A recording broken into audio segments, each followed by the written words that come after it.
Lesson 47.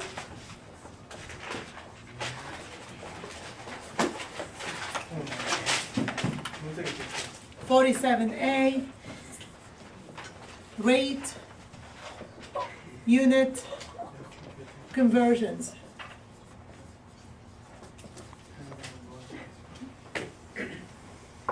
First example, A.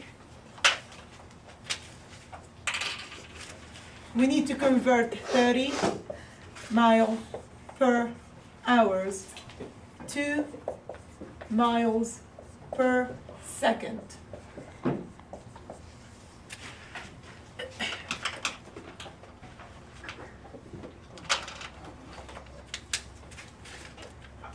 So we have 30 miles per hour, and we need to change it to miles per second.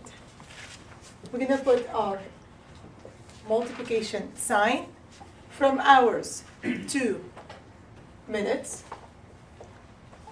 We need to put the minutes down in the denominator. Here's my minutes. Times minutes up here and second here. So I went from hours to minutes, and my end to seconds. 1 hour is 60 minutes, and 1 minute is 60 seconds. Or you can choose to do 30 miles per hour, and you can go from hour to seconds. If you know that in 1 hour that is 3,600 seconds. So it's your choice to do it this way or this way. With the miles, we did not change anything, so we're going to leave the miles as is.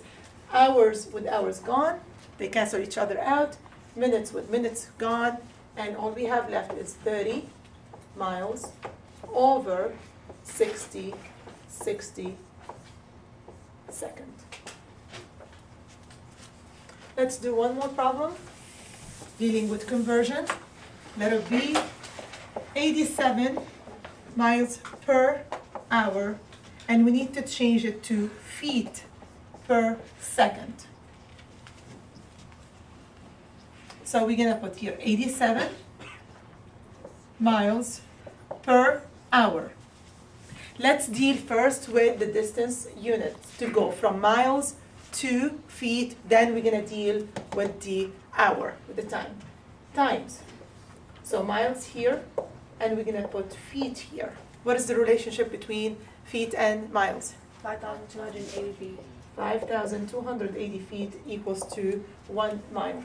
Then we're going to go from 1 hour to seconds times. So the hour in the denominator has to go in the numerator, or hour right here, and we're going to put seconds right here. 1 hour equals 3,600 seconds. So that would be 87, parenthesis 5,280 over 3,600, and this is feet per second. Second part of this lesson is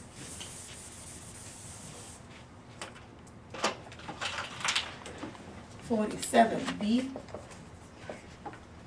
fractional exponents.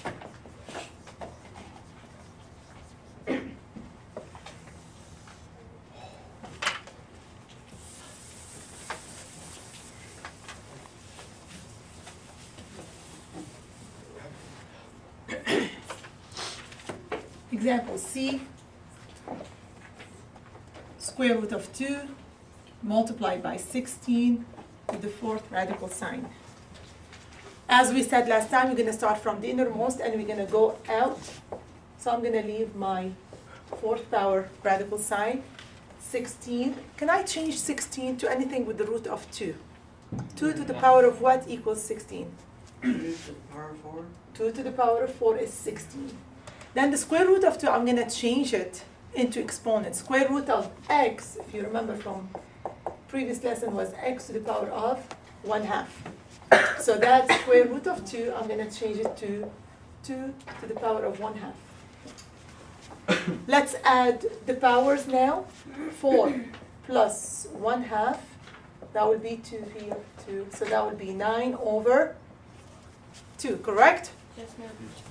So that would be square root. Here we have 2 to the power of 9 over 2, and this is to the 4th power. That 4th power is going to go into the denominator, and that would be 9. No, that's 2 to the 9 over 8. That's my answer for all this problem. The last example, D. 7/27 square root of 3. We designed this problem to have these two numbers with the same base. So every time you're going to see a square root of a number and a whole number, think if you can have the same basis for them. So what number we can have a base of 3 to the power of something, that would be 27. 3 to the power of 3. 3 to the power of 3 is 27. So that would be here, 3 to the power of 3. And my 3 here is going to be to the power of, square root of 3 will be 3 to the power of 1/2. 1/2. Why? Because square root of x is x to the power of 1/2. We add these powers when we have the same base. Let me remind you, xm times xn equals xm plus n. This is the rule we're using here. So 3 plus 1/2 is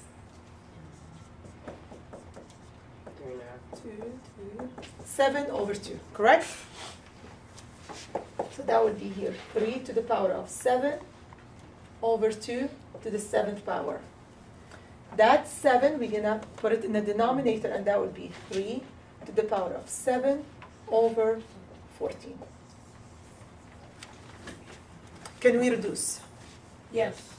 That would be 3 3 1/2. If I want to put this in radical form, that would be square root of 3. 3. So these are the answer for this problem. And that's it for lesson 47.